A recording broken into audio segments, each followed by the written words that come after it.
Well, welcome back to part 2 of Repair Shop Reckoning, the Race to Zero. Once again, we got Marilyn Brown. We're going to go ahead and wrap this up with part 2, all the do's and don'ts of having a trophy husband. Do you remember that going to the Christmas party and you winning $100, what you went and did with that $100? Yep, we bought Cooper a my-size Barbie. Who later become the next day my size hooker. Yep. But Cooper just wanted the clothes. But to take that $100 was a lot of money back then. Mm-hmm. Okay, nowadays if you lose a $100 bill, it would not change your life. Back then, that was life-changing money to us, a $100 bill. Yep. Because you remember we were telling the lady at the grocery store, we would go and spend $100 at groceries, and that was like we were bawling. That was, a cart was overflowing. Remember that? Yeah, but that was also too when they really did coupons. Like we got really big into couponing. Remember you With had Dave Ramsey. You had the whole book, and you had we clipped coupons and we put them in different categories. And one time you went to Myers and you handed the kid you just grabbed stacks of coupons out and you handed the kid the coupons. He's like, I'm sure they'll be bought sometime. And he just kept taking the coupons off of our bill. Yeah, till our bill was like $17. Yeah. You're like, what the hell? I'm like, shut your I mouth, walked woman. away. Quiet, devil, woman. We're saving money. Yeah. So, no, the whole Dave Ramsey thing was tough because if you remember correctly, we were Leo's people. We would go to Leo's Coney Island down the street. Like, all of a sudden, our food's and our money's in the envelopes. I don't cook. Right. So we almost starved to death, too. I didn't tell you that when I first met you. I don't like to cook. No shit. You still don't. Don't. So, yeah, that was definitely, trying times. And going through it, it makes you who you are, though. You have to be smart with your money and save money. And, one of the there's a couple things that number one, there's a meme that like, success is sticking out of the water. It just looks like it's a little thing sticking out of the water, but underneath that's trials, error, failure, this and that. And that's true. I mean, we beat ourselves against the wall, our heads against the wall, trying to figure a lot of shit out. I mean, I remember times where, remember the time that when Bo and Cooper both started high school, how expensive it was? Yeah. We didn't even have, I don't think we paid a car payment or something. We were late. Do you remember that? Yeah. Because it was like $1,000 almost to start school. We had to pay for their sports fee, their book thing. It was, remember how ridiculous it was? It was very expensive. Yeah. Clothes. And I mean, when we first got married, your mom and dad bought Bo and Cooper School clothes. And then that kind of waned away, which was fine. But they helped us out a lot when it came to clothes for the kids and stuff. My mom and dad have always been good with the kids for sure. Yep. For sure, definitely. And that's where you get it from. Like they say you could break the circle in your family, and you're breaking the circle right now. I mean, your family, that's a whole nother podcast too, but you are nothing like them. You've broken that cycle. I try very, very hard when it comes to having different relationships with my children like that I didn't have with my parents, and it's not that I don't love my kids or whatever, and I don't think that my parents didn't or don't love me. It's just that life goes on every day. It's not like, oh, I gotta call Marilyn every day. The one thing that I remember about my dad is that he called me every year on my birthday, drunk or not, every year. He would call NLB, call work. They'd be like, Marilyn, there's some drunk guy on the phone. I'm like, oh, that's my dad. It's my birthday. Yeah, and them are the little things, them are the little things you remember. Yep. It didn't cost him nothing but a split second of time to put an impression on you for your whole life. Yep. Okay? Your mom, she wouldn't even call you sometimes, if I remember correctly. No, now I don't even think she remembers me sometimes, but that's okay. Yeah, right. That's a whole nother podcast on top of it. And I think our kids are different. Like Jordan, you and Jordan are best friends because that's just Jordan.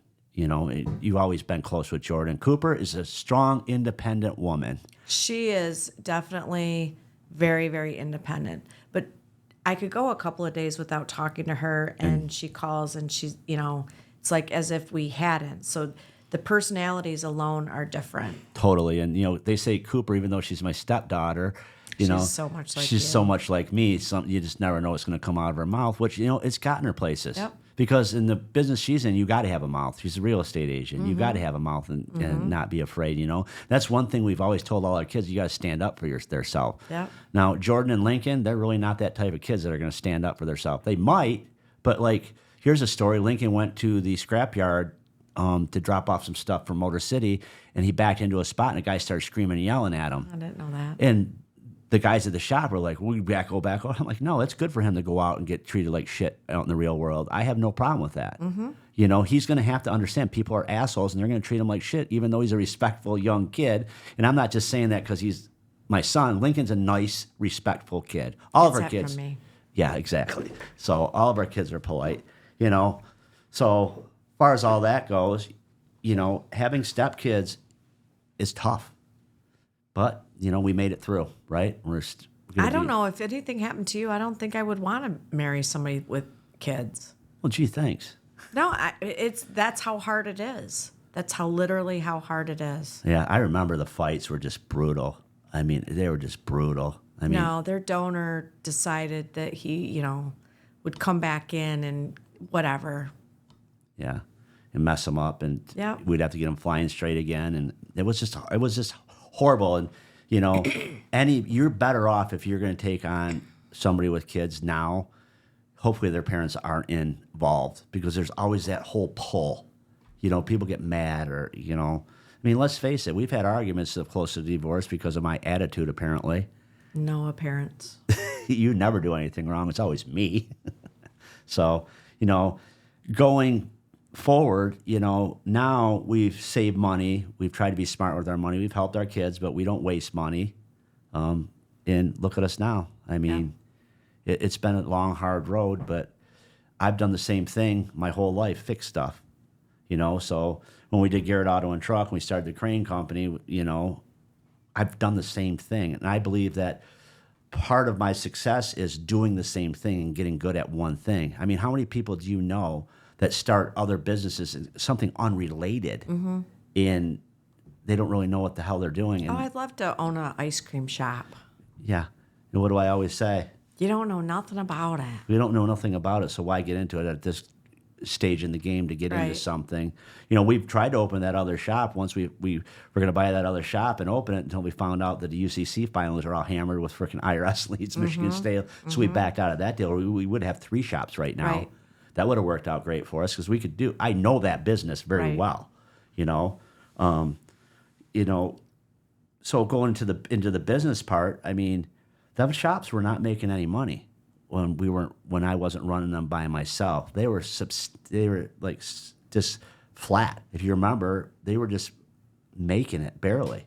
We couldn't pay our suppliers. We couldn't do a lot of stuff till basically when I got to be 100% in control. When I bought Steve out, is when I really started taking chances. Because, you know, no fault to Steve, but he was very conservative, wouldn't take chances, right? He wouldn't. Even when you wanted to start doing marketing and build a website and stuff, he did not want to spend the money.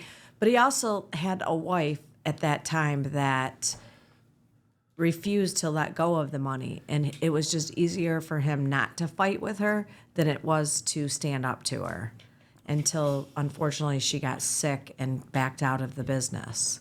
But she held quite a few thumbs on him. Do you remember we were sitting in Puerto Rico on Christmas Eve? My phone rang, and he said that she had a brain tumor. Yep. Well, weird stuff was happening before then. Like she drove all the way to New York to visit her son. They had just had a baby by herself, and then she drove back and she got lost. And she had to call, or she had to pull over. Remember, she got lost. And then she was at work and she called him. She was scared because she couldn't remember what her name was to write on a piece of paper. That's when they took her to the hospital. Yep. So I left and went home. You guys stayed in Puerto Rico. Oh, shoot. And we got through all that. And then that was actually a very stressful time in my life, not because Vicky wasn't, there's no love lost between either of us, because Steve and me's relationship, she always felt that he would listen sometimes to me versus her, and she just hated my guts. Yep. Which the feeling was mutual. But at that point, if you remember correctly, I had never been in QuickBooks. You had no I had experience. no nothing. experience in accounting or nothing. I knew nothing about anything. I asked Steve what the password was, and I remember looking in there and going, okay, I can see there's money in the bank. And I remember talking to you about it. You were still working, and there was a lady named Marcia there, and Jordan was there. And I started looking at it, and come to find out, she had put a $20,000 deposit, if you remember correctly, in there 3 times. Yeah. So once I took out the 2, the bank account was overdrawn. Well, that was like right at the end of the year. You guys had gotten your end of the year bonuses too. So you wouldn't have paid those bonuses had you known the bank account was off by $40,000. Yeah, so that put that bank account overdrawn by $10,000. And I said, well, what do I do now? I don't. So Steve said, well, take it off the line of credit. Well, the line of credit was a $100,000 line of credit, and there's $91,000 on it. So I didn't have enough money to freaking get the bank account even back flat at 0. I remember that, and I remember I didn't know what to do. And Steve's like, well, I'm just going to have to handle it, but I can't handle it because Vicky, and he didn't know what he's. So at that point, I sat down there, and if you remember, it was a hodgepodge of bunch of different programs. So I'm like, okay, how do I figure this all out? So I got QuickBooks Online, had the accountant dump everything into the QuickBooks Online, and you said, well, you're going to have to reconcile the bank account.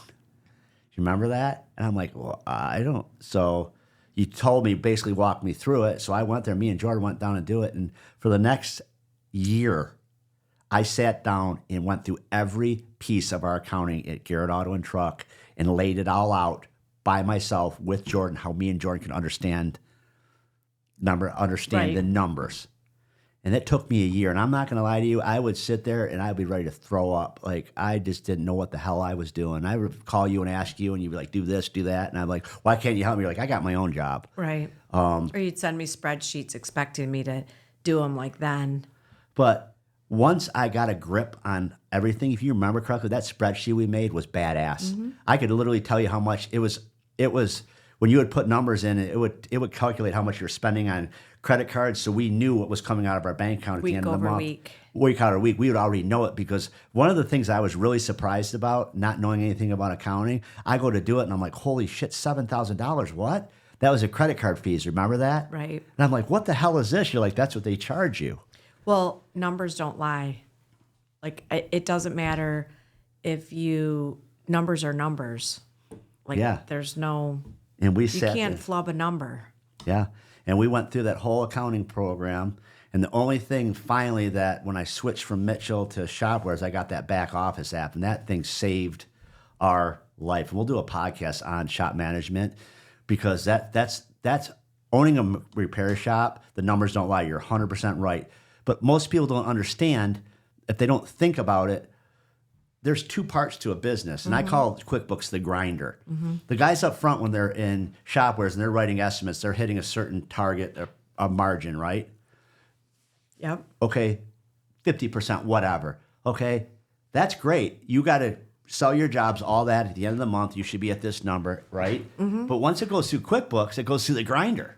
You start paying for your lighting. You start pulling wages out of there. You start out all your overhead and your fixed costs. At that point, it comes right down to, the numbers are different. What my point is, and Right. I had Most to learn all people that. see everything that's coming through in any business. Doesn't have to be a shop. Your employees are seeing stuff being built or being worked on. Oh, I can't believe how much money these people are making. But that's not the end net. Like, people don't take into consideration all of the stuff that it takes to make a business go.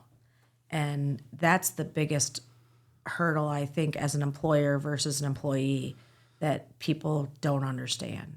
No, I would agree there. They don't understand how you have to keep it. Then they're like, Yep. okay, you made, say, 20%. That shows you made $323,000. Where's that money at? Right. Well, that money's already spent. This is just the accounting where it all went.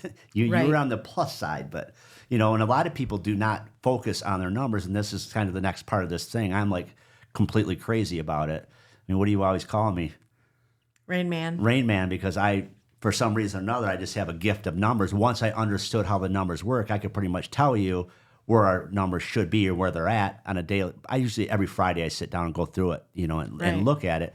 And the new hurdle I kind of ran into was the credit cards, because back when everything was local, everybody had everything in stock. You had your local vendors. You pretty much knew how much you owed them, right?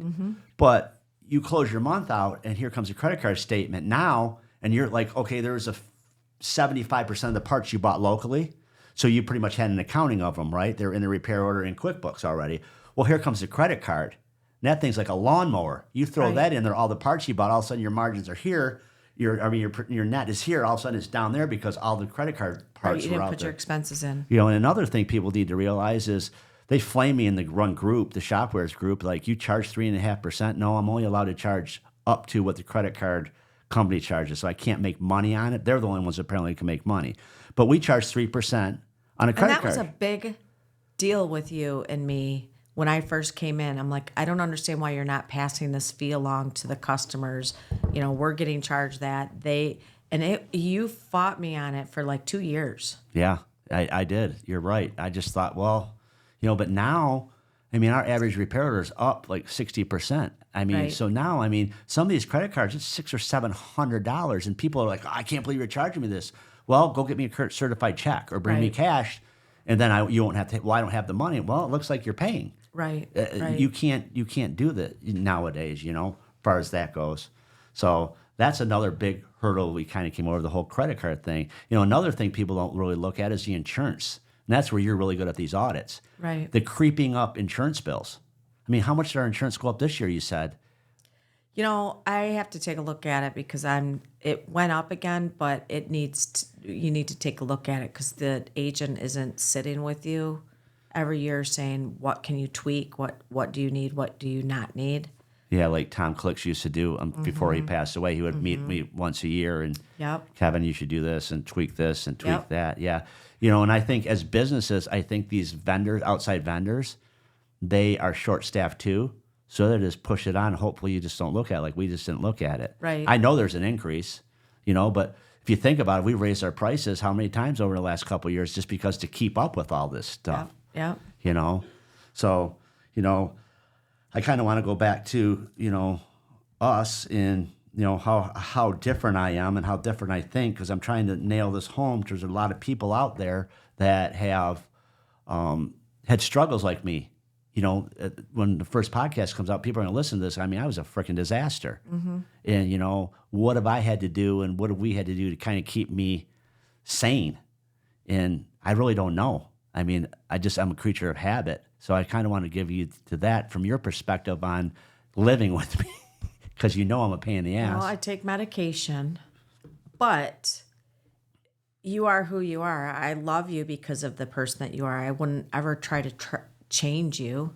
I just have to, the good and the bad. Hopefully the good outweighs the bad, and that's what you go by every day. Like, to me, it's not a big deal if you are sitting there quiet, because I know that you're thinking of a way how to make money or to do something different. It's not, I think I'm a pretty easy-going person. You don't give me a hard time about doing a lot of the stuff I do. You pretty much like, whatever, because it'll end up working out in the end. Right. But it's tough. It's tough being the kind of person I am because, when you weren't like book smart, you have to learn a lot of stuff. You have to learn how to punctuate emails. There's a lot of stuff when you're not paying attention to school and you come up and you're like, okay, now I'm in the real world and I got to write an email. Because think about it, when I started being a mechanic, we would do paper repair orders. So we had to do math back then, markups and stuff like that. Hal showed me all that stuff back when I was writing my estimates for Hal. But, as you go through life, when you don't pay attention in school, some of the stuff I believe is, like I tell Lincoln, I go, you got to really be good at math class and you got to be really good in English class, because you need to know how to add up the repair order or the bill that you're going to give somebody, and you can't look like you're illiterate. Well, they have AI now. Well, but I was listening to the radio on the way here, and the one question that the lady asked was, what would you tell your 20-year-old self? If you had to go back and tell your 20-year-old self, what would you tell them? I would tell them, use protection. My 20-year-old self, what would I tell them? I would tell them probably right now I'm not unhappy with any aspect of my life. I'd say hang in there. You're going to be just fine. Because think about it. I've always been so much different than everybody else. And I'm still when we go somewhere, I'm always the freaking outcast, no matter where we go, one way or the other, with your friends, wherever. Well, you're not really the outcast, but like I know when it's time to walk away and go look at something else. Let's just put it that way. Yeah. But, I've always been different. So, it took me till the last 5 years to realize that, yeah, I'm different. And, I do have a learning disability still. Like, I do jujitsu.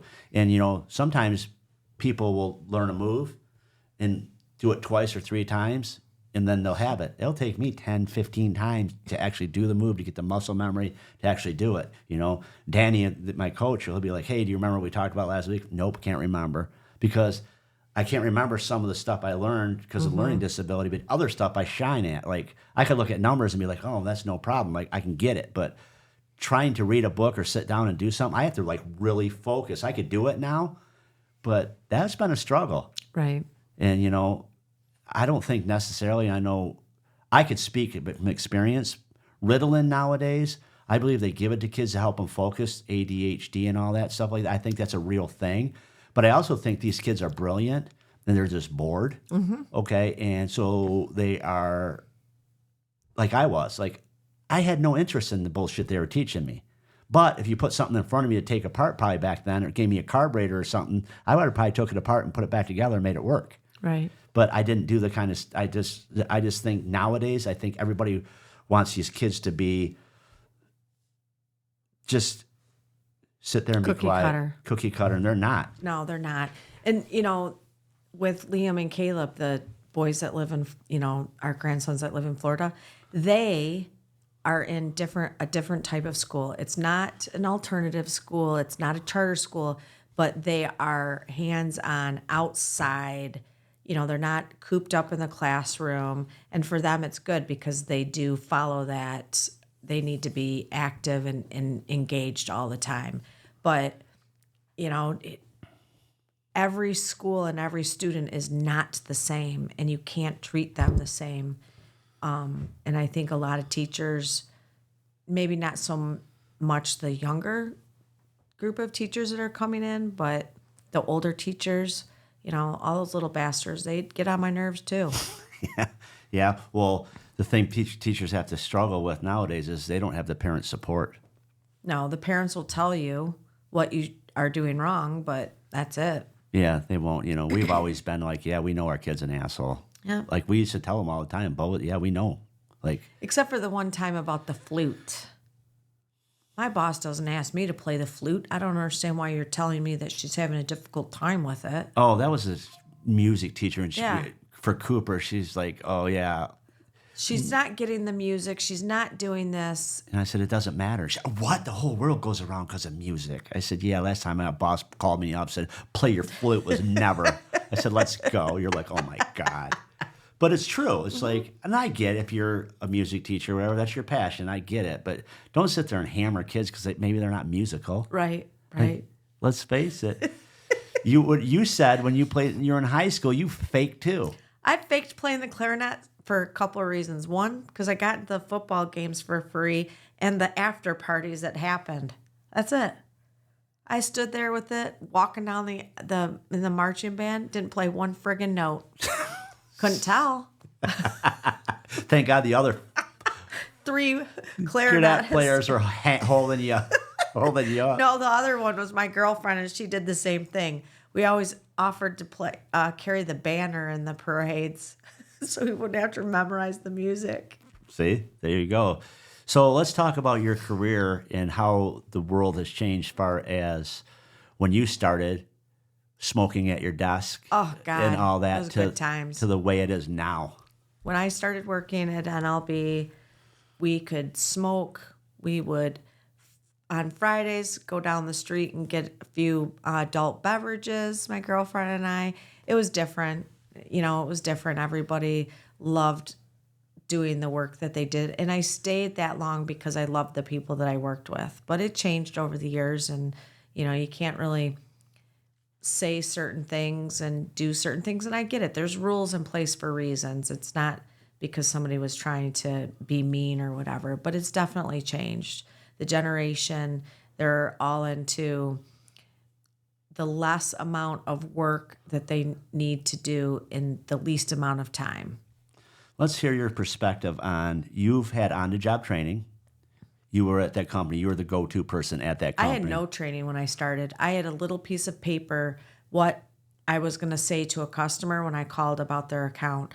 The secretary for the CEO wrote it on a piece of paper. I had none. It was sink or swim. And I was okay with that. Like, I learned my way, but I listened to what people would tell me and how to do it. I had a really good friend, Lori, that I would go to her and she helped me and she would say, okay, do it this way. And I did it that way because I knew nothing else.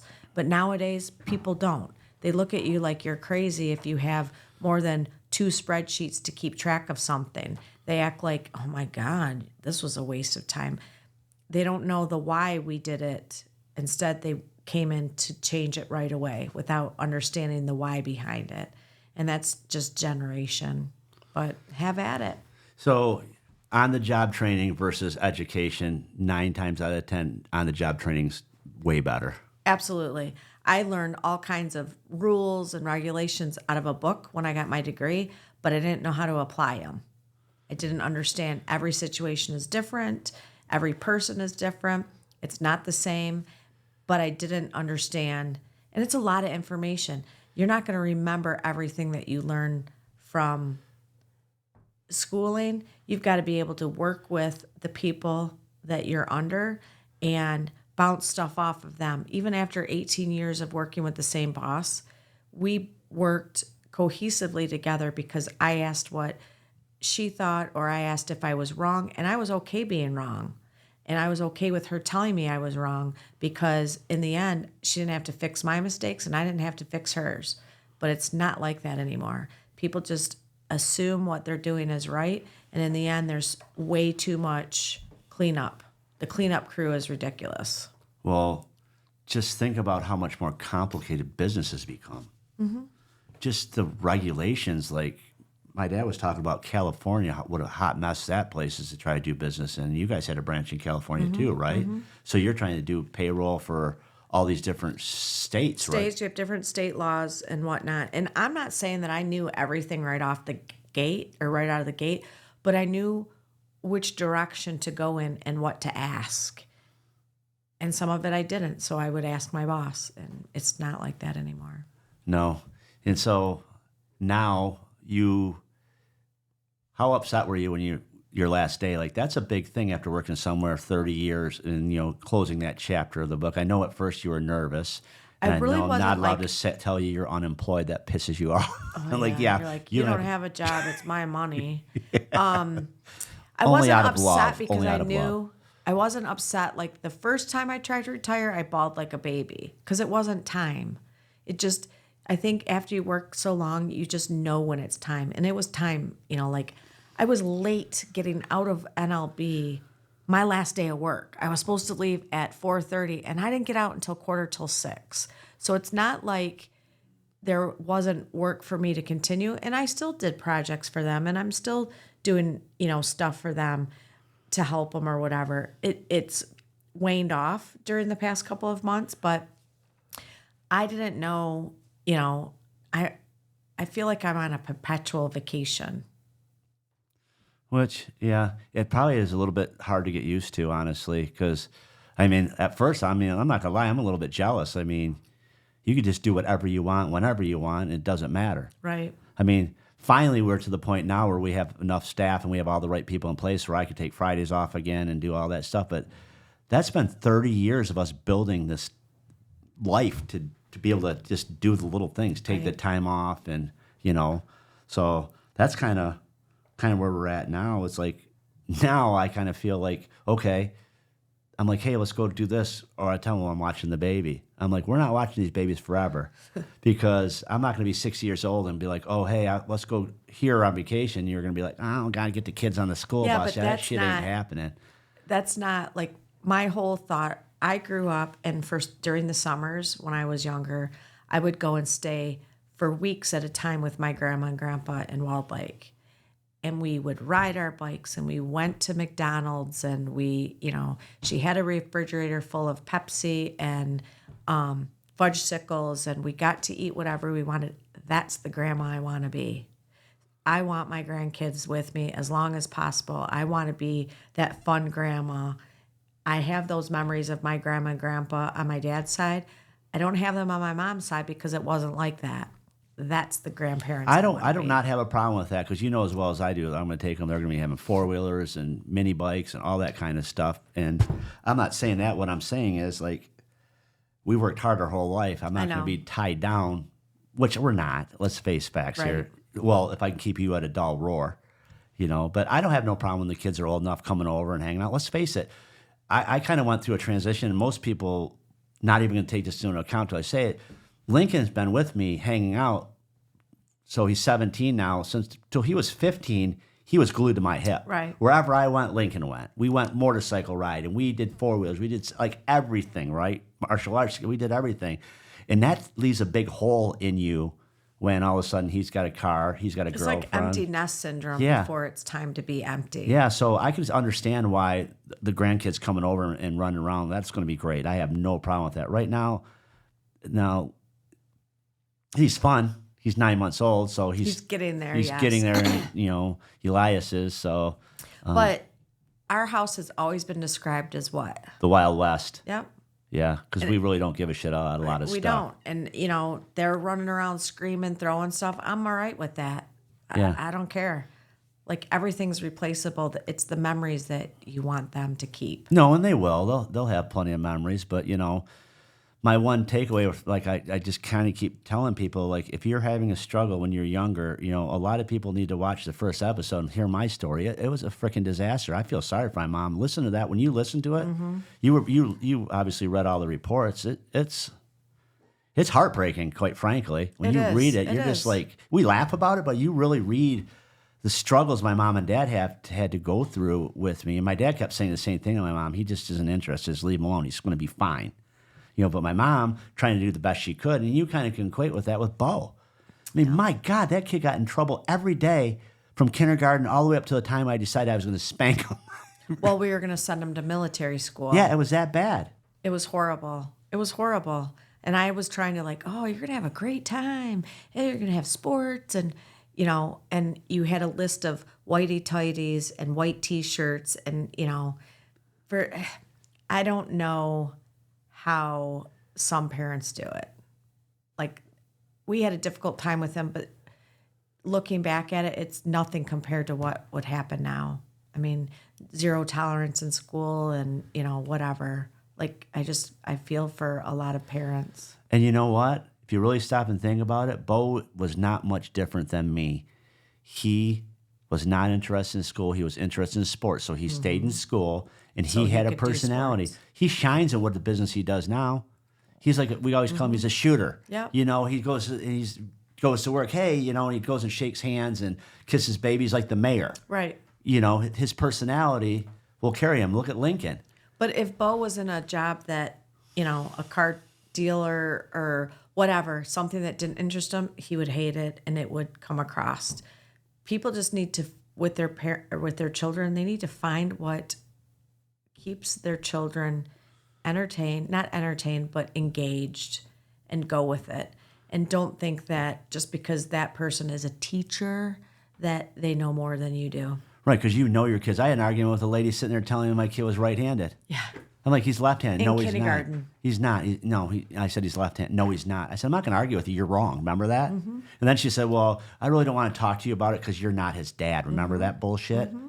I said, well, I'm the guy that pays the bills and freaking adopted him, so I am his dad's same last name, so you're going to listen to me. Remember that whole thing? Yeah. She basically kicked us out because she was wrong. Yeah. But, you raised all 4 of our kids pretty much the same. Now, with Jordan, you didn't have to. You didn't have to rule. She's still pissed about the 2 times she got spanked. And both times you're talking to a stranger. She's like, you son of a bitch. She set me up. I'm like, remember that? Yeah. She lied to you. She could have, if she could shank you for it, she would have. But, she was raised the same as Cooper and the same as Bo and Lincoln, and they're all completely different. Isn't it crazy? Mm-hmm. So people think to themselves, oh, my God, I failed as a parent raising my kid. You taught them right from wrong to the point where they're 18 years old and get in trouble for themselves. What they do after they leave your house is not a reflection on you if you did what you're supposed to. Right. The problem is, a lot of parents will not freaking tell their kids what's up. We do. Right. You know, I thought the cute conversation with Lincoln was, you know, he's got LCB detailing. He started it in our barn, which I'm going to have him on, you know, in our barn, doing everybody and their brother's cars for $40, $50, learning how to do business, right? And he went his first summer, and he was making quite a bit of money. And he's like, how do I know if I'm going to go bankrupt? He's like, what do I do? I'm just afraid of bankrupting my company. I said, well, your bank account's growing. It's not shrinking. Right. I said, so, and that led us into, you need to figure out how much every minute costs you when you're on a site. So he broke it all down with a calculator, and he knows his exact cost. And how many 17-year-olds sit down there and actually he's engaged? My point is, he's engaged to the point of business that he sits down there. He's done his own website. He's done his own SEO now. Mm-hmm. He's doing all these videos. He set up all of his payables, his app, tracking people. Like he did all this. The only thing that I disagree with that, to the extent of that, he's got the rest of his life to work. And I just want him to enjoy the small amount of time that he has left in high school, because like getting him to tell me where he wants to go on vacation for his spring break, I don't care. I'm like, listen, you don't seem to understand. This is the last vacation that your parents are going to pay for you. So you need to go big if I'm telling you to go big. But he's just like, well, I won't be able to work that week. I'll lose money. Yeah. He's got the rest of his life. I mean, how many kids do you have to beg not to work? I agree with that. And I told him the same thing. Like when he said, oh, I'm not going to do wrestling. That's just way too time consuming. These people want you to do this and they want you to no, I just don't want to do it. It's too time consuming. And you know what? Who else is just like that? Jordan's like, yeah, I'm not doing what is her. That's just way too much time out of my day. Yeah. So yeah, I agree with you though, that with Lincoln working all the time, but he likes it. Thanks for coming on for part 2 and firming everything up. And thanks for having me. No problem. And maybe I'll take you to dinner now. See you tonight. All right. Thanks for watching, everybody. Take care.